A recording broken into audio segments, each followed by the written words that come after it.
తుఫాను ప్రభావిత ప్రాంతాల్లో సీఎం చంద్రబాబు ఏరియల్ వ్యూ నిర్వహిస్తున్నారు. చిలుకలూరుపేట, పర్చూరు, చీరాల, బాపట్ల, కోడూరు, నాగాయలంక, కాట్రేనికోన, అంబాజీపేట, రాయవరం, ముదిరేపల్లిలో సీఎం ఏరియల్ సర్వే చేయనున్నారు. కోనసీమ జిల్లా అల్లవరం మండలం ఓడరేవులో ఫీల్డ్ విజిట్ కు వెళ్తారు.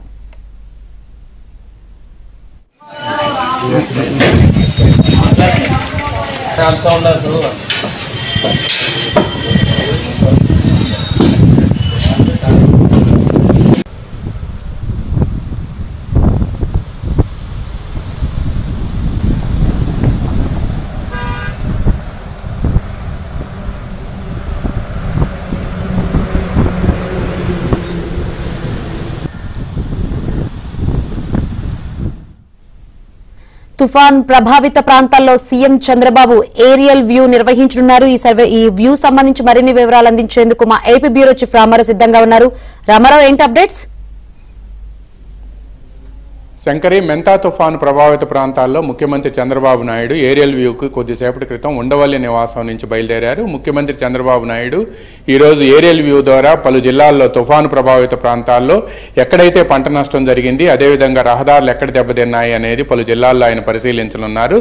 ముఖ్యంగా పల్నాడుతో పాటు బాపట్ల, కృష్ణా, కోనసీమ, అదేవిధంగా ఏలూరు, ఈ జిల్లాల్లో కూడా ఆయన ఏరియల్ వ్యూ ద్వారా సందర్శించనున్నారు. దీంతో పాటు ముఖ్యమంత్రి చంద్రబాబు నాయుడు చిలకలూరుపేట, పచ్చూరు, చీరాల, అవనిగడ్డ, నాగాయలంక, కోడూరు మీదుగా ఓడలరేవు వరకు కూడా ఏరియల్ విజిట్ చేయబోతూ ఉన్నారు. ఇక దీంతో ఈ ఏరియల్ వ్యూతో పాటు ఆయన ఫీల్డ్ విజిట్ కూడా రంగం సిద్ధం చేసుకున్నారు.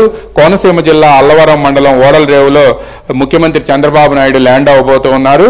అక్కడ ఓడలరేవు నుంచి రోడ్డు మార్గాన ముఖ్యమంత్రి చంద్రబాబు ప్రయాణించి వర్షాలకు నీట మునిగిన పంట పొలాలను కూడా పరిశీలించబోతున్నారు.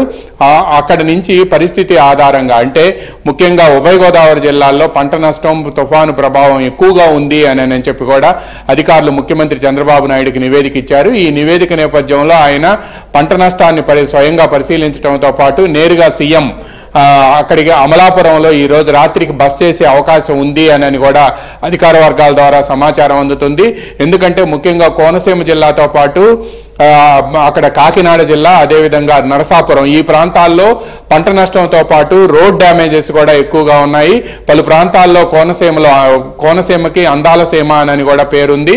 అక్కడ కొబ్బరి చెట్లు కూడా పెద్ద ఎత్తున నేల కొరిగాయి అని చెప్పి కూడా ఫీల్డ్లో ఉండే స్పెషల్ ఆఫీసర్లు, కలెక్టర్లు, అదేవిధంగా డ్యామేజెస్ ని అసెస్ చేస్తున్న బృందాలు కూడా అక్కడ ముఖ్యమంత్రికి నివేదిక ఇచ్చాయి. కొద్దిసేపటి క్రితం ఆయన బయలుదేరే ముందుగా అయితే మాత్రం ఏటీసీ అనుమతి ఇవ్వలేదు, వాతావరణం సరిగా లేదని. ఆ తర్వాత విజిబిలిటీ క్లియరెన్స్ తీసుకున్న తర్వాత ఏటీసీ అనుమతి ఇచ్చిన తర్వాత పర్యటనకు బయలుదేరారు. అంతకుముందు జరిగిన టెలికాన్ఫరెన్స్ లో అధికారులు ఇచ్చిన నివేదిక ప్రకారం ఉభయ గోదావరి జిల్లాల్లో ఎక్కువగా పంట నష్టం ఉంది అని చెప్పి కూడా నివేదిక వచ్చింది. అదేవిధంగా కృష్ణా జిల్లాలో అవనిగడ్డ, నాగాయలంక, కోడూరు, మచిలీపట్నం, ఈ ప్రాంతాల్లో కూడా పంట నష్టం ఎక్కువగా ఉందని సీఎంకి నివేదిక అందింది. దీంతో పాటు బాపట్ల ప్రాంతాల్లో కూడా, పల్నాడులో కూడా పంట నష్టం ఉంది అని తెలియటంతో ఈ ప్రాంతాలన్నింటినీ కూడా ఏరియల్ వ్యూ చూసుకుంటూ వెళ్లి అక్కడ అల్లవరం ప్రాంతంలో ల్యాండ్ అవ్వాలి అని చెప్పి ఫీల్డ్ విజిట్ చేయాలని సీఎం నిర్ణయించారు. అక్కడికి వెళ్లేసరికి ఫీల్డ్ విజిట్ అయిపోయేటప్పటికి సాయంత్రం 4 గంటల వరకు కూడా సమయం పట్టే అవకాశం ఉంది. ఈ నేపథ్యంలోనే ముఖ్యమంత్రి ఒకవేళ అవసరమైతే అక్కడే ఉండి అధికారులతో సమీక్షించి రేపటి నుంచి తక్షణం తీసుకోవాల్సిన చర్యలు ఏంటి, అదేవిధంగా బాధితులు ఎవరైతే ఉన్నారో తుఫాన్ ప్రభావిత ప్రాంతాల్లో, ఈ ప్రాంతాల్లో ఉండే బాధితులకి రాష్ట్ర ప్రభుత్వం ఇప్పటికే కూడా రేషన్ ఇదంతా కూడా అందించాలి అని చెప్పి నిర్ణయించారు. దీనికి సంబంధించి రేషన్ కూడా ఆయా ప్రాంతాల్లో రేషన్ షాపులకు తరలించారు. ముఖ్యంగా civil supplies minister Nadella Manohar ఈ రేషన్ సరఫరాను పరిశీలిస్తూ ఉన్నారు.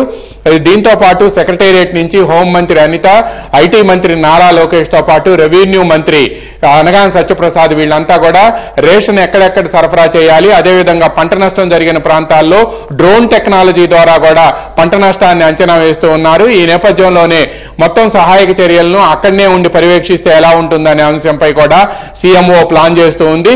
ఇక డిప్యూటీ సీఎం పవన్ కళ్యాణ్ కూడా కొద్దిసేపటి క్రితం ముఖ్యమంత్రి చంద్రబాబు నాయుడుతో మాట్లాడారు. ఇక్కడ వాళ్ళకి మత్స్యకార కుటుంబాలకి ఫ్రీగా రేషన్ ఇవన్నీ ఇవ్వాలని కూడా నిర్ణయించారు. ముఖ్యమంత్రి ఏరియల్ వ్యూ ఇప్పుడు కొనసాగుతూ ఉంది. Shankari, right, thank you Ramarao, thanks for updates.